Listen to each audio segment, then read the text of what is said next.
Hello students, welcome to Rathod Sai's Academy. ఈరోజు మనం ఈ క్లాస్లో 27 ఫిబ్రవరి 2020 సంబంధించిన కరెంట్ అఫైర్స్ సెలవులో చూద్దాం.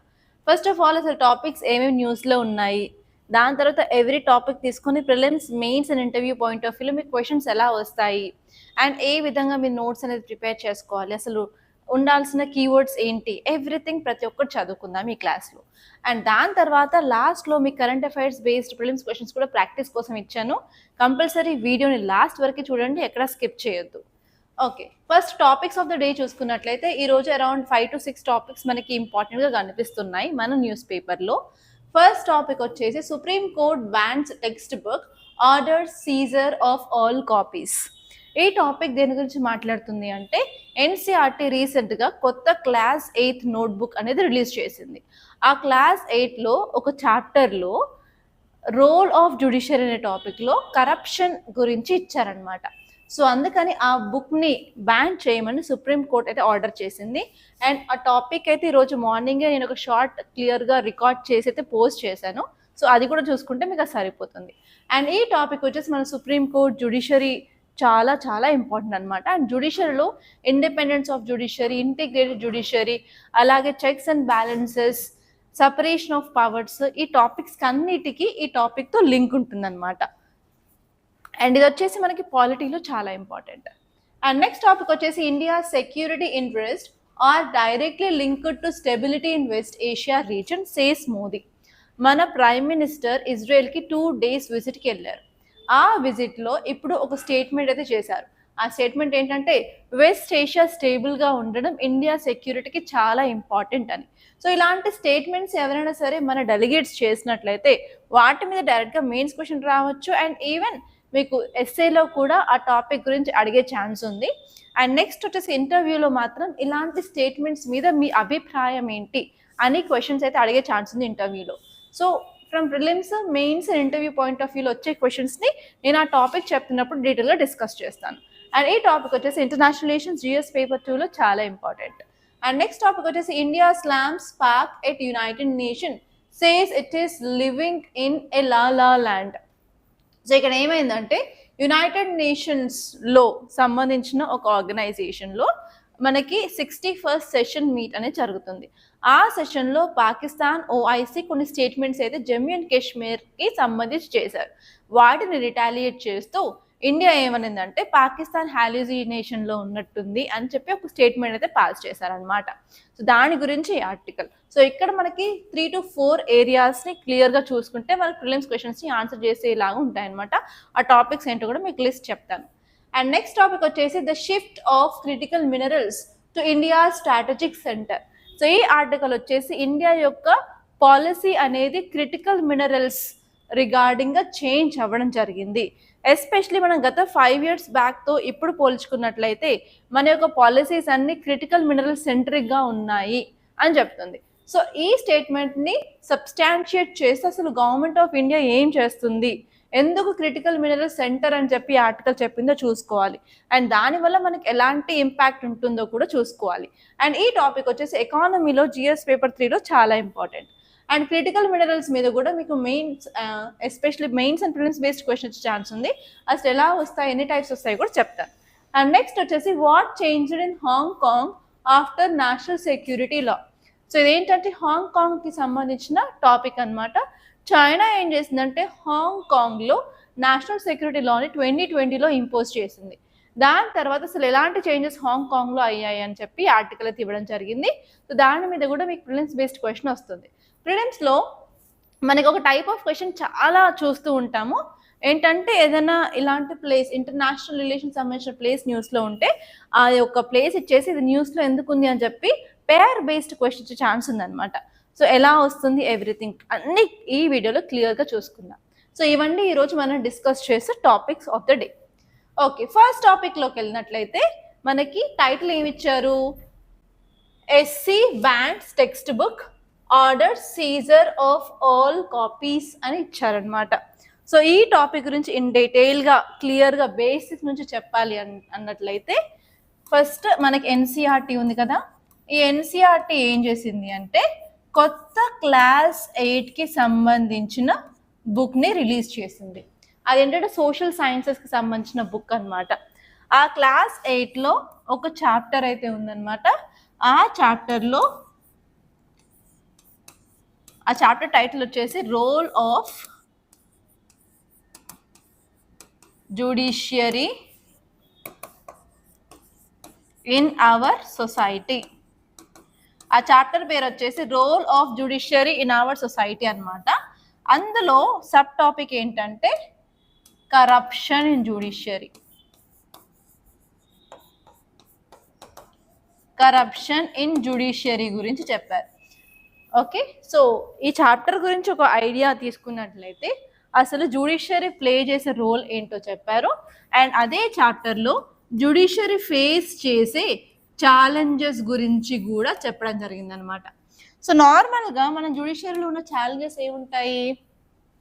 జస్టిస్ డిలే అవుతుంది కదా, తొందరగా మనకి జడ్జ్మెంట్ అనేది రావట్లేదు, డిలేస్ అయితే అవుతున్నాయి అని మనందరికీ తెలుసు. అండ్ అంతేకాకుండా మనకి పెండింగ్ ఆఫ్ కేసెస్ కూడా చాలా ఎక్కువ అవుతున్నాయి అని తెలుసు. ఈ పెండింగ్ చూసుకున్నట్లయితే మనకి 3 టైర్ జ్యుడిషియల్ సిస్టమ్ ఉంది కదా. టాప్ కోర్ట్ వచ్చేసి supreme court, top court in state వచ్చేసి హైకోర్ట్, అండ్ మనకి district courts are subordinate courts ఉంటాయి. ప్రతి లెవెల్లో కూడా కేసెస్ అనేవి చాలా పెండింగ్ ఉన్నాయి. సో ఇప్పుడు ఆ సంఖ్య చూసుకున్నట్లయితే సుప్రీం కోర్టులో అరౌండ్ 81,000 కేసెస్ అయితే పెండింగ్లో ఉన్నాయి. అండ్ హైకోర్టులో అయితే అరౌండ్ 2.7 lakhs 2.4 lakhs, ఒకసారి నెంబర్ చూసుకోండి. అండ్ డిస్ట్రిక్ట్లో అయితే మాత్రం 4.7 crores ఆఫ్ కేసెస్ అనేవి బ్యాక్లాగ్లో ఉన్నాయని చెప్పి ఆ చాప్టర్లో చెప్పారు. అండ్ అంతేకాదు మనకి ప్రాపర్గా ఇన్ఫ్రాస్ట్రక్చర్ కూడా సరిగ్గా లేదు, ఎస్పెషల్లీ డిస్ట్రిక్ట్ లెవెల్ కోర్ట్స్లో అని కూడా చెప్పారు. అండ్ నెక్స్ట్ వచ్చేసి మనకి వేకెన్సీస్ కూడా చాలా ఎక్కువగా ఉన్నాయి. అండ్ ఇక్కడ జడ్జెస్ విషయానికి వస్తే appointment and transfer of judges చేసేది ఏ మెకానిజం అంటే కొల్లీజియం సిస్టమ్ అనమాట. ఈ కొల్లీజియం సిస్టంలో మనకి ట్రాన్స్పరెన్సీ అండ్ అకౌంటబిలిటీ లేదు అని చెప్పి ఈ ఛాలెంజెస్ గురించి అక్కడ ఆ చాప్టర్లో క్లియర్గా ఇచ్చారు. అందులో యాడ్ చేసింది ఏంటంటే కరప్షన్ కూడా ఉంది జ్యుడిషియరీలో అని చెప్పి ఈ పాయింట్ని కూడా యాడ్ చేశారు. దానివల్ల ఏంటంటే ఇప్పుడు సీనియర్ అడ్వకేట్స్ ఎవరైతే అక్కడ సుప్రీంకోర్టులో ఉన్నారో వాళ్ళు ఏమంటున్నారు అంటే ఇది ఒక డెఫమేషన్కి సంబంధించింది, ఇది జ్యుడిషియరీ యొక్క పవర్ని తగ్గించే విధంగా, జ్యుడిషియరీ యొక్క ఏమంటారు తన ఒక అవమానం లాగా వాళ్ళు ఫీల్ అయ్యారనమాట. అండ్ ఈ సీనియర్ అడ్వకేట్స్ ఇంకో క్వశ్చన్ అనేది రేజ్ చేశారు. సరే జ్యుడిషియరీలో కరప్షన్ ఉందంటున్నారు కానీ బ్యూరోక్రసీలో పాలిటిక్స్లో అన్ని చోట్ల కరప్షన్ ఉంది కదా, బట్ వాటిని ఎందుకు మీరు అక్కడ ప్రస్తావించలేదు అని కూడా వీళ్ళు క్వశ్చన్ చేశారు. అండ్ ఈ యొక్క సీనియర్ అడ్వకేట్స్ యొక్క ఆర్గ్యుమెంట్స్ ఏంటంటే ఇలా చిన్నప్పుడు అంటే క్లాస్ 8th బుక్స్లోనే ఇలా కరప్షన్ ఉంది జ్యుడిషియరీలో అని చెప్పి మీరు ప్రింట్ అనేది చేసినట్లయితే చిన్న పిల్లల మైండ్ సెట్ ఎలా ఉంటుంది అంటే జ్యుడిషియరీకి అగెయిన్స్ట్గా మారే ఛాన్స్ ఉంటుంది. And today's children are tomorrow citizens అన్నప్పుడు తర్వాత వాళ్ళు పెద్ద తర్వాత జ్యుడిషియరీ మీద నమ్మకం అనేది ఉండదు అని చెప్పి ఇలాంటి నెగటివ్ స్టేట్మెంట్స్ని బుక్స్లో ప్రింట్ చేయకూడదు అని చెప్పి సుప్రీం కోర్ట్ ఈ బుక్ని బ్యాన్ అయితే చేసింది అనమాట. అండ్ ఎన్సీఆర్టీ కూడా ఏం చేసింది అంటే ఓకే సారీ అని చెప్పి అపాలజీ కూడా ఎన్సీఆర్టీ అనేది చెప్పింది. దాని తర్వాత ఎన్సీఆర్టీ ఏం చేసిందంటే ప్రింటింగ్ డిస్ట్రిబ్యూషన్ అన్నిటినీ స్టాప్ అయితే చేసేసి ఇప్పుడు రాసిన పేజెస్ అన్ని రీరైట్ చేసి నెక్స్ట్ ఫినాన్షియల్ ఇయర్కి మేము బుక్స్ అనేది ప్రింట్ చేస్తాము అని చెప్పి చెప్పిందనమాట ఇప్పుడు ఎన్సీఆర్టీ. ఇదంతా ఈ టాపిక్ గురించి.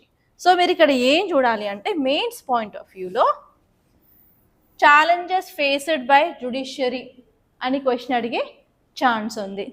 అండ్ నెక్స్ట్ వచ్చేసి corruption in India yes or no, will you agree or not అని కూడా క్వశ్చన్ వచ్చే ఛాన్స్ అయితే ఉంది, ఎందుకంటే రీసెంట్గా యశ్వంత్ వర్మ కేస్ అనేది న్యూస్ ఉంది కాబట్టి. అండ్ నెక్స్ట్ వచ్చేసి appointment and transfer of judges of supreme court and high court related to collegium system మీద కూడా మీకు క్వశ్చన్ వచ్చే ఛాన్స్ అయితే ఉందండి. సో డిఫరెంట్ ఏరియాస్లో మీరు చూసుకోవాల్సిన అవసరం ఎంతైనా ఉంది, ఎందుకంటే ఈ టాపిక్ న్యూస్లో ఉంది కాబట్టి. ఓకే, సో ఇది ఒక ఐడియా అనమాట అసలు ఏం జరిగింది ఏంటి అని.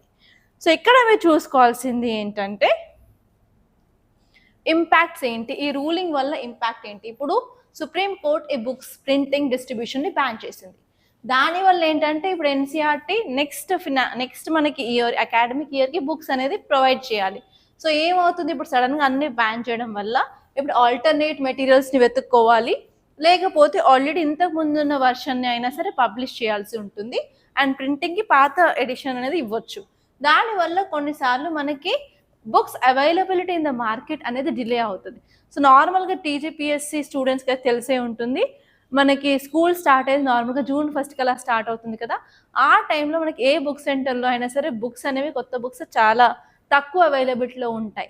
సో బుక్స్ అందరికీ అన్ని బుక్స్ వచ్చేసరికి అరౌండ్ జూలై కూడా అవుతుంది కొన్నిసార్లు. దానివల్ల ఏంటంటే స్కూల్స్ వాళ్ళ యొక్క స్కెడ్యూల్ని మారుస్తూ ఉండాల్సి వస్తుంది. సో అలా కొన్ని డిలే ఆఫ్ క్లాసెస్ లెసన్స్ అనేవి అయ్యే ఛాన్స్ అయితే మనకి ఇప్పుడు కనిపిస్తుంది. అండ్ నెక్స్ట్ వచ్చేసి వీళ్ళు ఏమంటున్నారు అంటే, చాలా కేసెస్ అనేవి జడ్జెస్ మీద వచ్చాయి కాబట్టి we wrote about that corruption judiciary అని అంటున్నారు. దానివల్ల ఆథర్ ఎవరైతే బుక్ రాశారో వాళ్ళకి ఫ్రీడమ్ ఆఫ్ ఎక్స్ప్రెషన్ అనేది వయలేట్ అవుతుంది అని చెప్పి కొంతమంది అయితే భావిస్తున్నారు.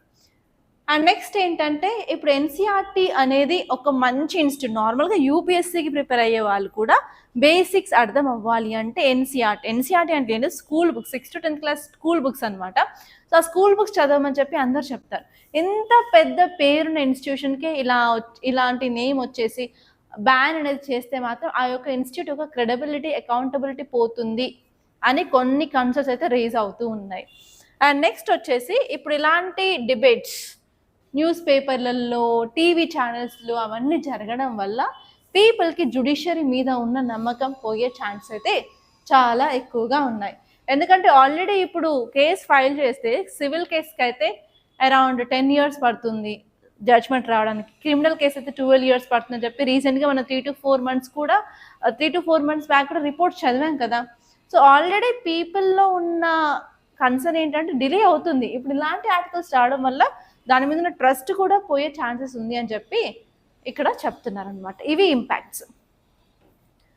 ఓకే, నెక్స్ట్ ఆర్టికల్ చూద్దాం. Very very important article of the day. Title వచ్చేసి India security interest are directly linked to stability in West Asia.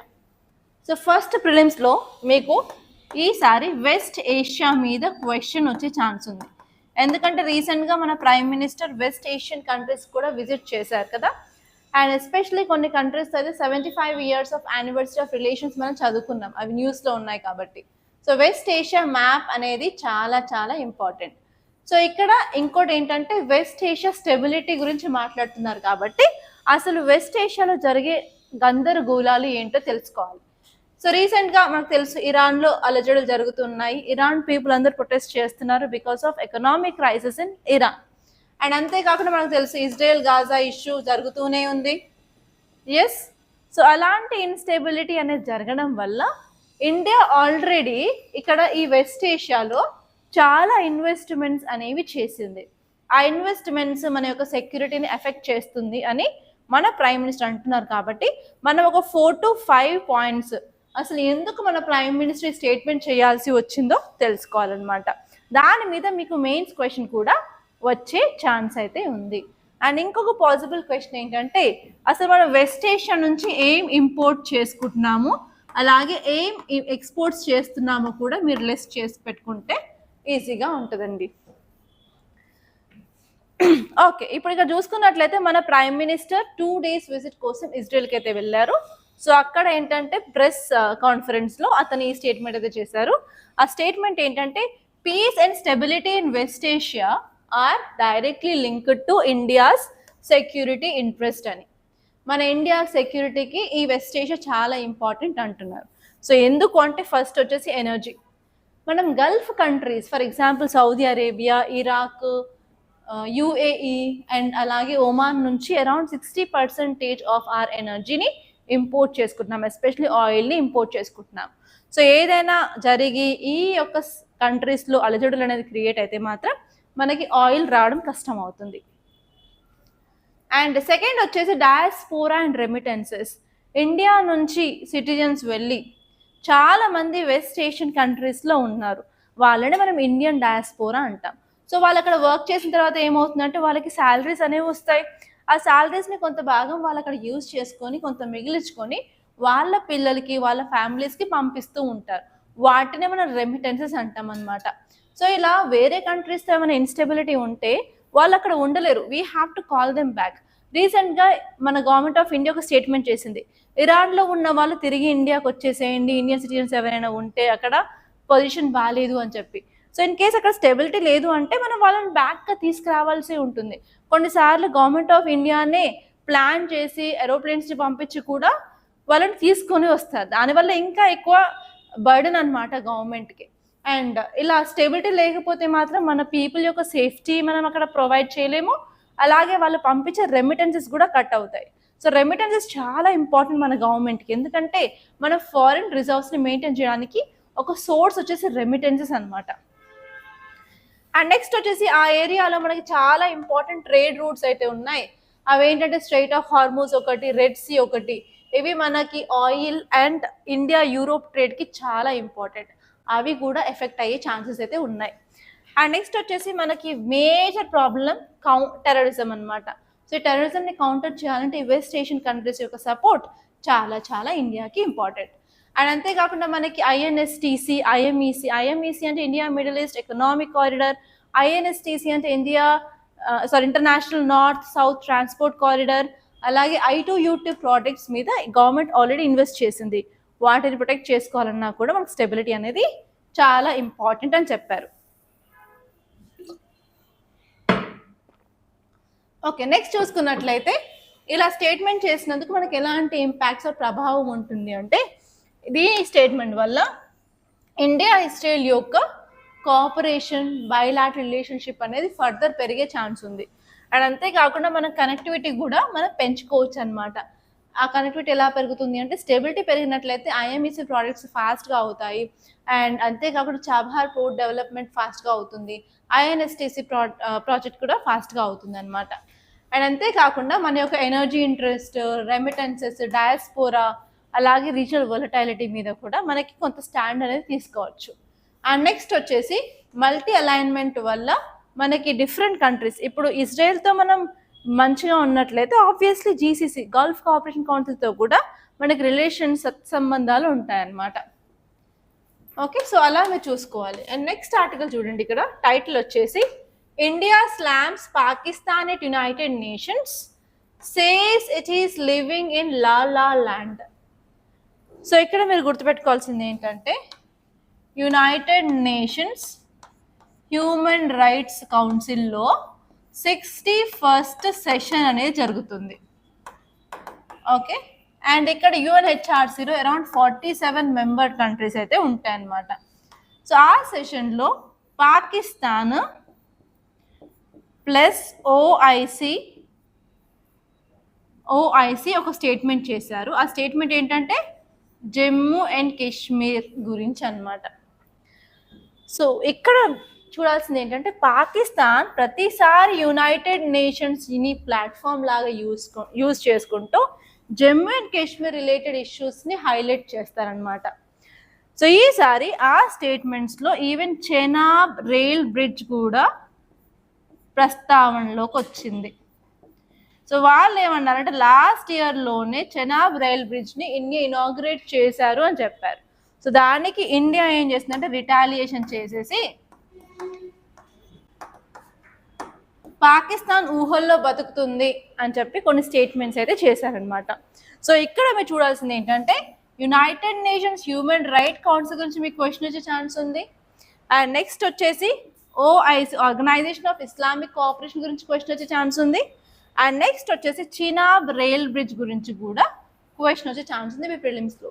ఈ 3 ఏరియాస్ని క్లియర్ కట్గా మీరు ఎవ్రీ డైమెన్షన్ చూసినట్లయితే ఇన్ కేస్ ఏదైనా క్వశ్చన్ వస్తే ఈజీగా మీరు ఆన్సర్ చేయగలుగుతారనమాట. ఓకే, ఇప్పుడు ఈ ఆర్టికల్ చూసుకున్నట్లయితే సమ్ ఫ్యాక్ట్స్ చూసుకుందాము. ఇక్కడ United Nations human rights council ఏంటంటే, ఇది ఒక intergovernmental body within our United Nations framework. ఇది ఏం చేస్తుందంటే, గ్లోబల్గా హ్యూమన్ రైట్స్ని ప్రొటెక్ట్ చేయడానికి ప్రమోషన్స్ అనేది చేస్తుంది. అండ్ ఇది వచ్చేసి యునైటెడ్ నేషన్ జనరల్ అసెంబ్లీలో 2006లో దీన్ని ఎస్టాబ్లిష్ చేయడం అయితే జరిగింది. అండ్ ఇందులో అరౌండ్ 47 మెంబర్ కంట్రీస్ ఉంటాయి. అండ్ ఈ మెంబర్స్ ఏంటంటే యునైటెడ్ నేషన్ జనరల్ అసెంబ్లీచే ఎలెక్ట్ చేసుకోబడతాయి అనమాట. అండ్ వీళ్ళ యొక్క టెన్యూర్ వచ్చేసి 3 years ఆఫ్ టెన్యూర్ ఉంటుంది. And A country can serve maximum of 2 సార్లు కంటే ఎక్కువ టర్మ్స్ అయితే సర్వ్ చేయలేరు అనమాట. అండ్ ఇక్కడ మీరు సీట్స్ గురించి చూసుకున్నట్లయితే ఆఫ్రికన్ స్టేట్స్ నుంచి 13 సీట్లు ఉన్నాయి, ఏషియా పసిఫిక్ నుంచి 13 సీట్లు ఉన్నాయి, Latin America and Caribbean states నుంచి అరౌండ్ 8 సీట్స్ ఉన్నాయి, west European and other states నుంచి 7 సీట్స్ ఉన్నాయి, ఈస్టర్న్ యూరోపియన్ నుంచి 6 సీట్స్ అయితే ఉన్నాయి. దీని యొక్క హెడ్ క్వార్టర్స్ వచ్చేసి జెనీవా స్విట్జర్లాండ్లో ఉంది. సో నెక్స్ట్ మనకి ఏఐ సమ్మిట్ 2027 కూడా ఇక్కడ జెనీవా స్విట్జర్లాండ్లో జరగనుంది కాబట్టి ఇలా మీరు రిలేట్ చేసుకుంటూ చదవాలన్నమాట.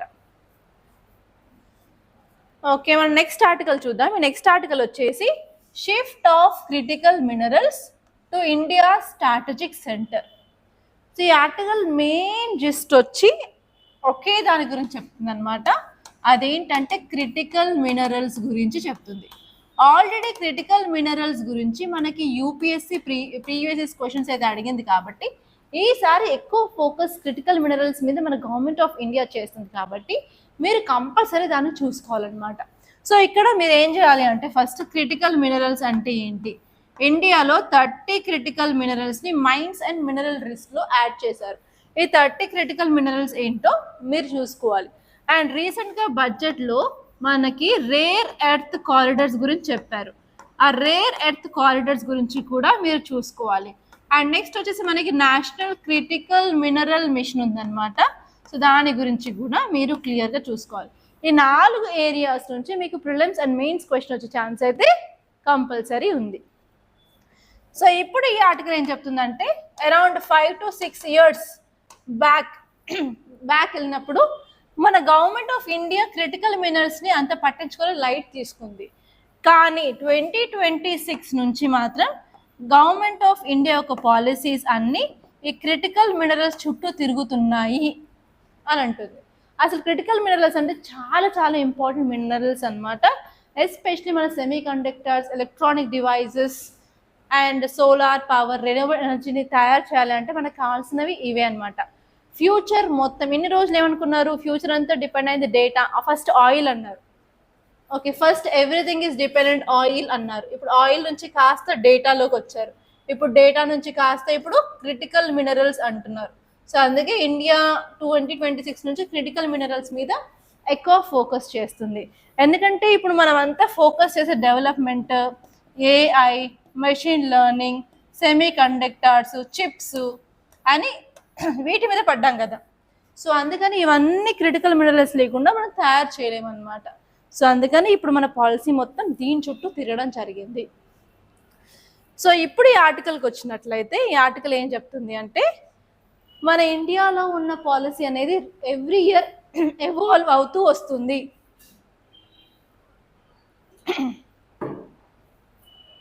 సో ఎవాల్వ్ అవుతూ వస్తుంది అన్నారు. ఈ క్రిటికల్ మినరల్స్ వచ్చేసి lithium, cobalt, nickel, rare earths, graphite etcetera అనేవి ఇంతకుముందు జస్ట్ పైన చూసే వాళ్ళము అంటే పెరిఫరీ. ఇప్పుడు కాస్త మనకి core central theme of policies అయ్యింది అని చెప్తుంది అనమాట. ఎస్పెషల్లీ 2026-2027 బడ్జెట్లో కూడా మనం రేర్ ఎర్త్ రిలేటెడ్ కారిడార్స్ని చెయ్యాలి, రేర్ మెటల్స్ కారిడార్ని చెయ్యాలని చెప్పి క్లియర్ కట్గా చెప్పారని చెప్తుంది. సో ఇక్కడ ఏంటంటే ఫస్ట్ వచ్చేసి మనకి డెడికేటెడ్ రేర్ ఎర్త్ కారిడార్స్ని మినరల్ రిచ్ స్టేట్స్లో మనం తీసుకొస్తున్నాం. అవి కూడా ఏంటంటే మనకి కోస్టల్ ఏరియాస్లో. సో ఇక్కడ ఒడిశా, ఏపీ, ఇక్కడ తమిళనాడు అండ్ కేరళ, ఈ 4 ఏరియాస్లో మనకి డెడికేటెడ్ రేర్ ఎర్త్ కారిడార్స్ని తీసుకొస్తున్నామని చెప్పి బడ్జెట్లో అనౌన్స్మెంట్ అయితే చేశారు కదా. సో ఇక్కడ ఈ రేర్ ఎర్త్ కారిడార్లో మనం ఫోకస్ చేసేది ఏంటంటే mining, processing, research and manufacturing of rare earth permanent magnets మీద ఫోకస్ చేస్తాం. అండ్ అంతేకాకుండా మన government already national critical minerals మిషన్ని తీసుకొచ్చింది. ఇందులో మనం ఏం చేస్తున్నామంటే exploration, mining, beneficiation and also processing and recycling అన్నీ ఇంక్లూడెడ్గా మనం ఒక క్రిటికల్ మినరల్ మిషన్ పాలసీని తీసుకొచ్చాం. అందులో భాగంగా మన మైన్స్ అండ్ మినరల్ యాక్ట్స్లో మనం 30 క్రిటికల్ మినరల్స్ని యాడ్ చేసాం. ఆ 30 క్రిటికల్ మినరల్స్ మీద కూడా మీకు క్వశ్చన్ వచ్చే ఛాన్స్ ఉందండి. అండ్ రీసెంట్గా మనం చదువుకున్నాం ఏంటంటే ఇండియా ప్యాక్ సిలికాలో కూడా జాయిన్ అయింది. ఇది US led alliance especially critical minerals, semi conductors యొక్క సప్లై చైన్ ప్రొటెక్ట్ చేయడానికి తీసుకొచ్చిన ఇనిషియేటివ్ కదా. సో అందులో కూడా జాయిన్ అయింది. కాబట్టి మనకు క్లియర్ కట్గా తెలుస్తుంది ఏంటంటే మన గవర్నమెంట్ ఆఫ్ ఇండియా పాలసీస్ అన్ని క్రిటికల్ మినరల్స్ చుట్టూ తిరుగుతున్నాయి అని క్లియర్గా తెలుస్తుంది. అండ్ ఇది ఎందుకు ఇంపార్టెంట్ అంటే మన గవర్నమెంట్ ఆఫ్ ఇండియాకి కొన్ని టార్గెట్స్ ఉన్నాయి. ఆ టార్గెట్స్ ఏంటి? Carbon neutrality by 2070. అంతేకాకుండా మనకి ఇంటెండెడ్ నేషనల్లీ డిటర్మైన్డ్ కాంట్రిబ్యూషన్స్ ఉన్నాయి. అందులో భాగంగా we have to improve our renewable energy production. కాబట్టి ఇవన్నీ చేయాలి అంటే కంపల్సరీ మనకి క్రిటికల్ మినరల్స్ లేకుంటే అవ్వదు. అందుకని ఇప్పుడు పాలసీ షిఫ్ట్ అయినందువల్ల మన యొక్క టార్గెట్స్ని మనం రీచ్ అయ్యే ఛాన్సెస్ ఉన్నాయి అని చెప్తున్నారు. అండ్ నెక్స్ట్ వచ్చేసి మోస్ట్లీ ఏ కంట్రీ డామినెంట్ ఉంది ఈ యొక్క సెమీ కండక్టర్స్లో అంటే చైనా అన్నమాట. And special 90% of rare earth processing, magnetic production అనేది చైనాలో జరుగుతుంది. ఇప్పుడు చైనా మీద డిపెండ్ అయినట్లయితే obviously it will be impacting our supply chains అనమాట. అండ్ నెక్స్ట్ వచ్చేసి మన ఫ్యూచర్లో ఉండేది మొత్తం semi conductors, AI, defence, electronics ఇవన్నీ కూడా ఈ యొక్క క్రిటికల్ మినరల్స్ మీదనే డిపెండ్ అవుతాయి. సో మన ఫ్యూచర్లో మ్యానుఫ్యాక్చరింగ్ హబ్ అవ్వాలి అంటే ఫర్ షూర్ మనకి ఇలాంటి షిఫ్ట్ అనేది చాలా అవసరం. అండ్ అంతేకాదు ఎకనామిక్ సెక్యూరిటీ కూడా. ఇప్పుడు మనం ఒక కంట్రీ మీద కంప్లీట్గా డిపెండ్ అయ్యామనుకో, సపోజ్ ఇఫ్ ఆ కంట్రీ మనకి ఎక్స్పోర్ట్స్ చేయట్లేదు అంటే for sure will be following in to a trap కదా. సో ఆ ట్రాప్లో పడకుండా ఉండడానికి India has to do this. Okay. And even మన ఇండియాలో కూడా చాలా లిథియం రిజర్వ్స్ అనే జమ్మూ అండ్ కాశ్మీర్ ఐడెంటిఫై చేశారు. And sand beaches in the coastal ఏరియాస్లో చేశారు. సో వాటికి కూడా సెల్ఫ్ ల్యాండ్స్ అనేది మనం ప్రొవైడ్ చేయవచ్చు. అండ్ దీనివల్ల మేజర్ ఇంపాక్ట్ ఏంటంటే మనం చైనా మీద ఎక్కువ డిపెండ్ అవ్వకుండా తగ్గించవచ్చు. అండ్ మనం మైనింగ్ సెక్టార్లో ప్రాసెసింగ్లో కూడా జాబ్స్ అనేది క్రియేట్ చేయవచ్చు. అలాగే ఇండియా ఒక కీ ప్లేయర్ అవుతుంది అనమాట. అండ్ అంతేకాకుండా ఎనర్జీ అండ్ టెక్నాలజీ సెక్యూరిటీ కూడా మనకి ఫ్యూచర్లో ఎన్షూర్ చేసే అవకాశం ఉంది. సో ఇవన్నీ ఈరోజు ఈ టాపిక్ గురించి ఎవ్రీథింగ్ ఇన్ డీటెయిల్ అనమాట. అండ్ నెక్స్ట్ టాపిక్ చూసుకున్నట్లయితే what changed in Hong Kong after national security law. So ఈ టాపిక్ గురించి తెలియాలి అంటే కొంత బ్యాక్గ్రౌండ్ అయితే తెలియాలి. ఫస్ట్ హాంకాంగ్ ఎక్కడ ఉంటుంది అంటే చైనాలో ఉంటుంది. That to southern part of చైనాలో ఉంటుంది. సో ఇక్కడ చూడండి ఇమేజ్, ఇది చైనా. సో ఇక్కడ మనకి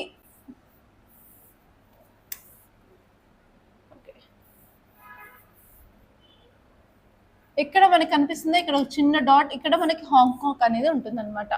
హాంకాంగ్ అనేది ఒక special administrative region of China. ఇది సదరన్ కోస్ట్లో ఉంటుంది, ఎస్పెషల్లీ సౌత్ చైనా సీకి బార్డర్తో ఉంటుంది అనమాట. సో అక్కడ ఏమైందంటే 2014, సో జీ జింగ్పింగ్ ఎప్పుడు పవర్లోకి వచ్చారు? 2013లో వచ్చారు కదా. దాని తర్వాత 2014 నుంచి ప్రొటెస్ట్ అనేవి ఇక్కడ హాంకాంగ్లో జరుగుతున్నాయి. సో ఇక్కడ హాంకాంగ్ ప్రజలు ఏమంటున్నారంటే మాకు డెమోక్రసీ కావాలంటున్నారు. బట్ ఈ చైనా ఒక గవర్నమెంట్ వచ్చేసి కమ్యూనిస్ట్ పార్టీ అనమాట. సో ఎవరైతే ప్రో డెమోక్రసీ ప్రొటెస్ట్ చేస్తున్నారో వాళ్ళంటి ప్రొటెస్ట్ని సప్రెస్ చేయడానికి చైనా గవర్నమెంట్ తీసుకొచ్చింది ఈ నేషనల్ సెక్యూరిటీ లా అనమాట. సో 2014, 2019 ప్రొటెస్ట్లు అయిన తర్వాత 2020లో ఈ నేషనల్ సెక్యూరిటీ లాని హాంకాంగ్లో ఇంపోజ్ చేసింది చైనా. దానివల్ల అక్కడ ఉన్న ప్రో డెమోక్రటిక్ పార్టీస్ని డిస్క్వాలిఫై చేసేసి వాళ్ళని నామినేట్ చేయకుండా ఎలక్షన్స్లో చేశారు. అండ్ అంతేకాకుండా freedom of speech and expression కూడా కట్టెలు చేశారు. మాస్ లెవెల్లో ప్రొటెస్ట్లు అయ్యాయి. ఎస్పెషల్లీ ప్రామినెంట్ ఫిగర్స్ని అరెస్ట్ చేసి జైల్లో పెట్టడం జరిగిందనమాట. So finally they are controlling everything. Even స్కూల్లో ఉన్న సిలబస్ని కూడా కంట్రోల్ చేయడం స్టార్ట్ చేశారు. సో ఇవన్నీ చైనా ఇన్ఫ్లుయెన్స్ వల్ల హాంకాంగ్లో జరిగిన చేంజెస్ అనమాట. సో ఇక్కడ కొన్ని ప్రిలిమ్స్ ప్రాక్టీస్ క్వశ్చన్స్ అయితే ఇచ్చాను. ఫస్ట్ వచ్చేసి consider the following statements about India strategy on critical minerals.